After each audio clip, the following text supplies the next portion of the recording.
Tetapi kalau kita cuman sibuk di situ, kita nggak berkontribusi apa-apa selain istilahnya apa ya, melayani dalam tanda petik selera masyarakat aja, publik ya, yang ingin lihat pejabat digelontor, pejabat diikat, dikasih rompi orange dan sebagainya. Tapi untuk jangka yang lebih panjang, yaitu untuk jangka pendek bagus lah, rating langsung naik gitu ya, keterbacaan artikel langsung tinggi gitu ya. Tapi untuk jangka panjang itu selesai.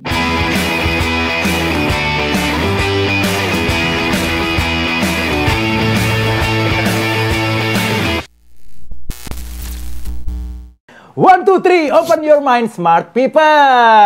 Siap mengawal aktif rencana aksi Stranas, cakep ya. Jadi smartnya itu beda pemirsa sama smart di ruang sebelah ya. Karena memang beda podcast. Oke, bersama saya John, pantau korupsi di channel YouTube-nya Stranas PK, yaitu Strategi Nasional Pencegahan Korupsi. Kenali strateginya, bantu pencegahannya. Nah, Stranas PK ini apa sih pemirsa? Saya juga baru kenal, nah makanya saya mau kenalin sama pemirsa juga. Stranas PK ini adalah arah kebijakan nasional yang memuat fokus dan sasaran pencegahan korupsi yang digunakan sebagai acuan kementerian, lembaga, atau pemerintah daerah dan pemangku kepentingan lainnya dalam melaksanakan aksi pencegahan korupsi di Indonesia. Oke, smart people. Mudah-mudahan yang nonton ini sudah nonton di episode-episode yang lain ya, atau misalnya baru nonton yang kali ini juga nggak apa-apa, welcome ya.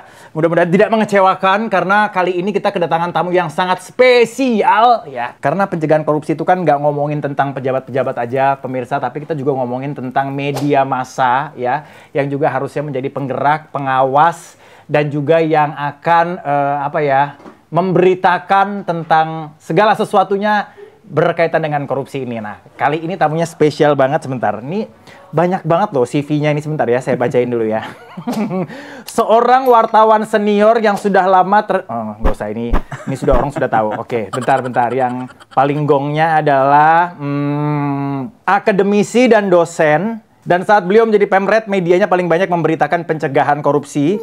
Tidak cuma penindakannya saja. Dan salah satu jurnalisnya menang lomba jurnalistik Stranas PK 2024 lalu. Punya channel YouTube juga pemirsa. Jadi saya ngomong dengan orang yang lebih well experience dari kami ya. Ini coba bisa tebak ya kira-kira siapa. Kita sambut saja, ini dia Mas Wisnu Nugroho. Thank you, John. Apa kabar? Aduh, sambutannya luar biasa. Panggilannya siapa, Mas? Inu. Ah? Wisnu, Inu atau Inu? Ada yang lebih elegan lagi nggak panggilannya kira-kira? Mas Wisnu kenapa jadi Ino sih, Mas? Inu kan Wisnu dari INU-nya. Inu itu jadi inisial yang gue pakai ketika nulis di koran. Oh. Karena kalau nulis di koran kan biasanya ada byline. Byline itu kalau tulisan kita panjang atau biasanya feature gitu. Biasanya ada byline-nya Wisnu Nugroho. Tapi kan nggak setiap artikel itu nulis nama lengkap. Sepanjang itu, Iya, akan space-nya jadi isu tuh. Makanya cari inisial. Karena inisial yang lain-lain udah dipakai, Wis udah ada, gue pakai Inu aja deh. Jadi dari nama gue Wisnu itu jadi Inu. Makanya sekarang channel YouTube-nya juga acaranya ada Beginunya ya, Mas Beginu. Bukan begini, bukan begitu. Beginu. Oh, begini. Pinter banget ya cari-cari ini ya. Itu bukan nama yang gue bikin sebenarnya. Ya? Itu nama yang diberikan oleh orang lain kepada gue. Oh gitu? Jadi tahun 2000, gue jadi cerita nih ya. Gak apa-apa Mas. Kita durasi 3 jam setengah ya. Oke, lanjut. Ya, khusus buat Mas Inu ya. 2010 gue tuh ngeluncurin buku. Buku tentang istana. Judulnya Pak BY dan Presiden dan Istananya. Pak BY itu Presiden SBY, dan istana itu cerita hal-hal yang nggak penting di istana. Kok dibikin buku yang nggak penting itu, Mas? Itu dia, yang nggak penting itu perlu dijaga supaya yang penting tetap kelihatan penting. Lo kelihatan penting kalau ada yang nggak penting kan? Iya nggak? Kalau semua ini sepenting lo nggak penting. Iya kan? Betul. Ada Kevin di sini, lo kelihatan penting. Mas, jangan dibocorin dulu karena minum kita belum disodorin oleh yang manusia yang nggak penting ini, gitu ya. Nanti dia ganti nama, langsung muncul lo kopinya. Wah, langsung. Thank you, Pin. Padahal saya rencana di episode ini nggak mau manggil loh, tapi bintang tamunya yang manggil. Jadi apa boleh buat ya? Kita kasih lah ya frame-nya. Pak Inu dan Mas John. Thank you, Pin. Wah, jadi kesebut nih. Iya, nggak apa-apa. Itu waktunya saya memang. Air putih, seperti biasa, efisiensi. Terima kasih ya. Korban nih kayaknya. Cepat. Lanjut ya. Jadi Hal nggak penting itu gue tulis di blog tadinya. Karena di era 2009 itu blog begitu maju ya, tren. Dan gue waktu itu juga ngeblog juga. Di luar gue nulis di Harian Kompas. Tempat gue bekerja sejak 2001. Ke sekarang. Mas, tapi artinya gini, kenapa kan tadi saya mau bilang bahwa orang sekarang tidak terlalu banyak lagi baca media cetak gitu kan. Kenapa Mas Inu nggak terpikir untuk misalnya terjun seperti teman-teman yang lain sekarang lagi tren kayak jadi politisi, terus nyalek kan maksudnya pasti ada dong networknya, terus dengan tadi yang katanya aman betah di suatu perusahaan, berarti kan ada juga dong modalnya gitu. Kenapa kok nggak terpikir untuk masuk pemerintahan atau? Ya tadi gue suka dengan profesi ini dan mencintai profesi ini. Sehingga profesi yang lain tuh menurut gue nggak menarik lagi. Kayak politisi gitu ya. Ya dengan segala hormat kepada para politisi ya. Tapi gue ngerasa kayak bukan gue deh. Gue nggak bisa hidup di dunia yang seperti itu. Seperti itu tuh gimana nih maksudnya Mas? Di depan bilang A, di belakang bilang B. Oh, sangat belak-belakan. Itu banyak kita temui. Gimana harus dengan pernyataan, gue mengatakan sesuatu yang gue lakukan. Gue nggak bisa melakukan A, tapi yang gue katakan B. Itu kan kayak personality yang konflik. Nah, jurnalis, menurut gue, itu memberi ruang untuk gue otentik menjadi diri gue tanpa harus berpura-pura. Nah, masalahnya Mas Inu, kan banyak yang dulunya jurnalis, tiba-tiba dia masuk ke sistem, ya masuk ke sistem, tiba-tiba dia jadi pelaku juga, gitu. Gimana menurut Mas Inu?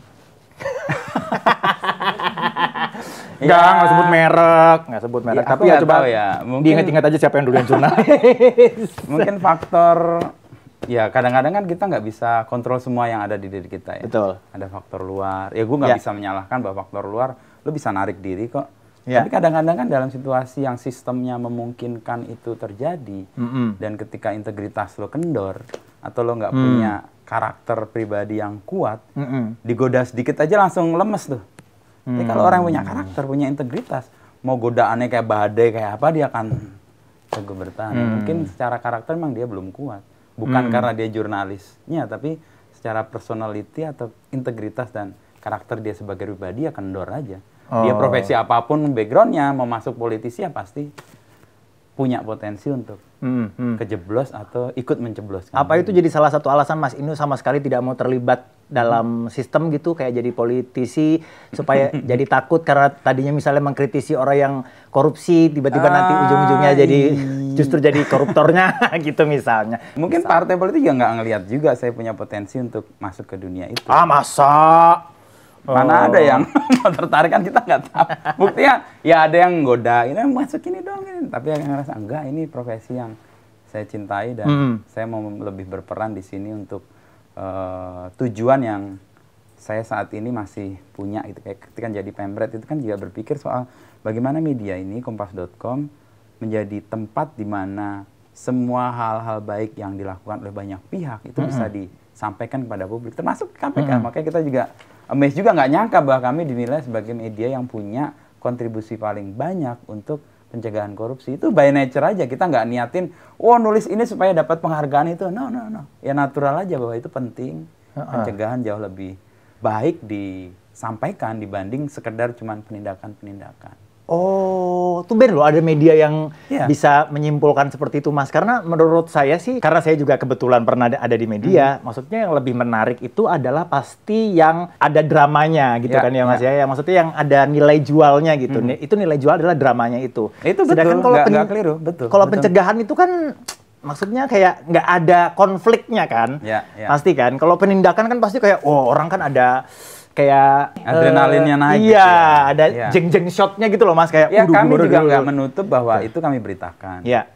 Tetapi kalau kita cuman sibuk di situ, kita nggak berkontribusi apa-apa selain istilahnya apa ya, melayani dalam tanda petik selera masyarakat aja. Publik ya, yang ingin lihat pejabat digelontor, pejabat diikat, dikasih rompi orange dan sebagainya. Tapi untuk jangka yang lebih panjang, ya itu untuk jangka pendek bagus lah. Rating langsung naik gitu ya, keterbacaan artikel langsung tinggi gitu ya. Tapi untuk jangka panjang itu selesai. Tapi kalau pencegahan, misalnya bagaimana membuat publik sadar bahwa korupsi itu berdampak buruk. Itu kan sebuah penjelasan. Dan ketika tayang mungkin pembacanya nggak banyak, tapi artikel ini akan bertahan panjang. Karena akan dicari terus. Tapi kalau sebuah kasus, ya udah selesai ketika kasus itu. Tutup buku. Seminggu aja kasus orang udah lupa kan. Tapi kalau misalnya soal pencegahan, bagaimana membuat pelajar bisa melakukan aktivitas untuk tidak terjerumus korupsi. Itu kan sebuah artikel yang hari H terbit, mungkin sedikit pembacanya, tapi setelah sekian lama itu dibaca terus-menerus dan dicari dan direkomendasikan. Ini artikel bagus deh, baca deh. Nah itu kami ngelihatnya tidak melulu di short term-nya. Kalau yang tadi yang drama, yang konflik, itu short term. Ya kami nggak menutup bahwa itu membawa efek traffic ya. Tetapi kalau cuma bicara itu terus, kita kayak hidup dari hari ke hari. Kalau short term dari ke hari, kalau long term kita kan bisa berpikir lebih panjang tuh. Kita melakukan ini bukan untuk dipetik besok, tapi dipetiknya mungkin 2 tahun lagi atau 5 tahun lagi.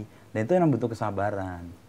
Nggak bisa kayak lo bikin berita, hari ini tayang, hari ini harus dapat pembaca, hari ini dapat bisnisnya, besok perusahaannya tumbuh. No, nggak begitu bikin usaha. Kalau mau bikin kayak gitu, bahkan nanam cabai aja kita butuh waktu panjang. Itu hal-hal yang kadang kami pikir, kayaknya kontribusi kita jauh lebih banyak atau lebih baik kalau kita membuat konten yang lebih long lasting gitu. Wow, ini agak out of the box ya pemikiran orang-orang media yang kayak gini, karena agak kurang lazim pemirsa. Kurang lazim, ya. Karena biasanya itu kan semuanya itu adalah dewa traffic lah Mas, ya kan? Dewa rating, dewa, ya pokoknya semuanya. Ya itu penting dan itu nggak menutup pintu bahwa kami melakukan hal yang sama. Tapi kita nggak berhenti di situ. Ya, maksudnya juga di tempat yang lain juga dipikirkan ada kontribusi yang lebih luas daripada sekedar dapat duit, dapat traffic. Mas Inu, sorry.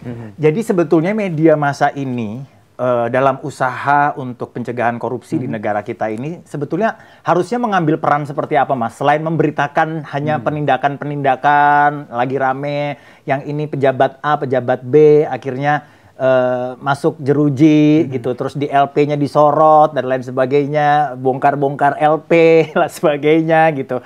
Jadi media ini harusnya perannya seperti apa menurut Mas Inu idealnya? Saya nggak bisa punya opini yang sifatnya personal, karena pasti berbeda lah tiap media. Tapi saya merujuk pada sebuah buku aja deh. Boleh Mas. Buku yang biasa saya jadikan rujukan untuk ketika saya mengajar. Itu ada 9 elemen jurnalisme. Yang menulis itu Tom Rosenthal sama Bill Kovac.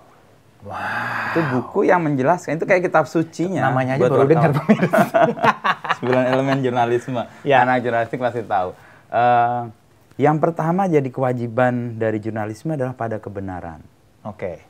Kewajiban dan tanggung jawab pertama-tama jurnalisme adalah pada kebenaran.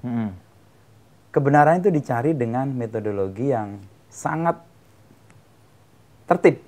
Metodenya adalah riset, observasi, sama interview.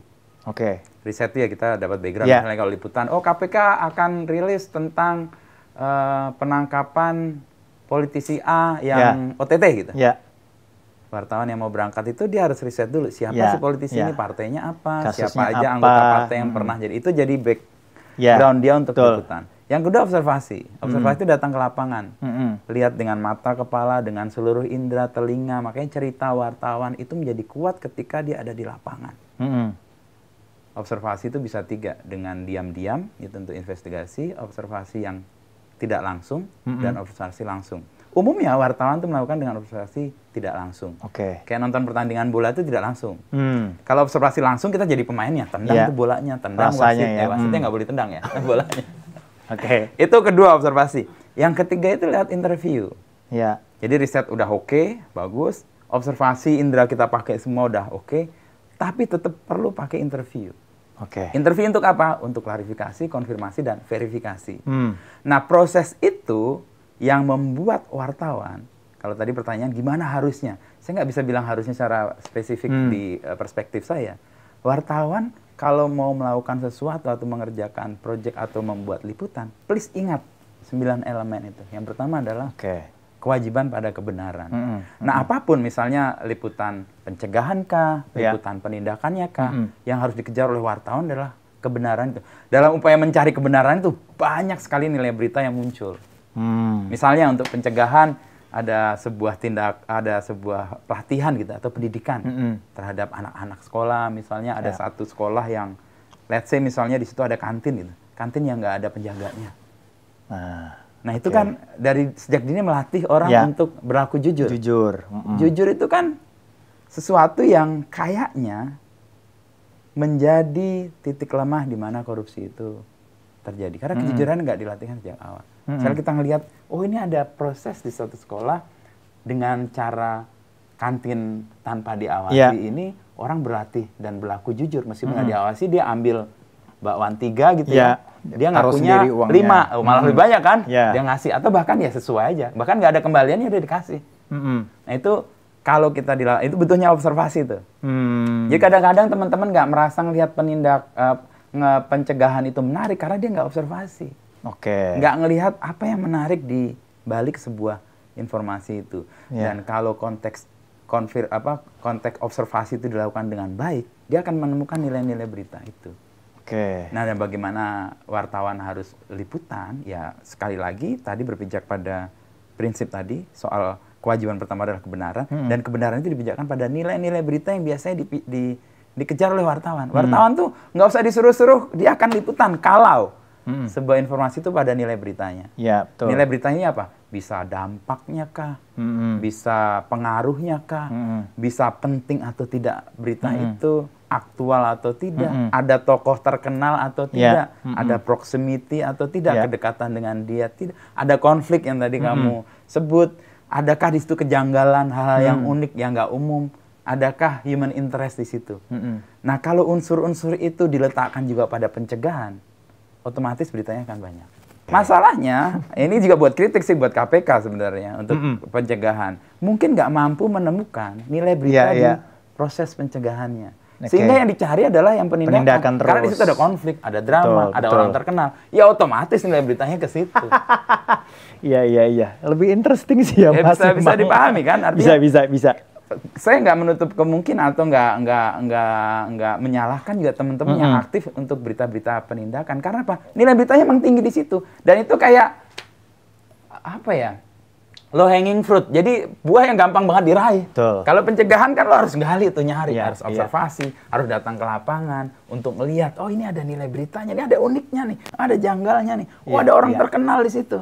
Nah, kemampuan mengolah itu biasanya dimunculkan dari liputan. Mas, tapi kan quotes yang disembah oleh para wartawan itu kan biasanya bad news is a good news kan, Mas. Lah kalau pencegahan kan nggak ada bad newsnya gitu maksudnya. Iya, itu kan nilai itu salah satu aja kan. Salah satu bad news is a good news itu sebenarnya niat dari wartawan untuk mencegah bad news itu terulang.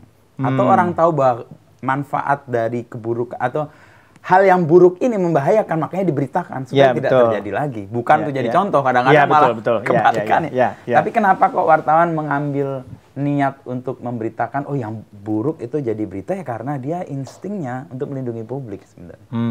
Nah, kembali ke Bill Kovac tadi, yang pertama kan kewajiban wartawan adalah pada kebenaran.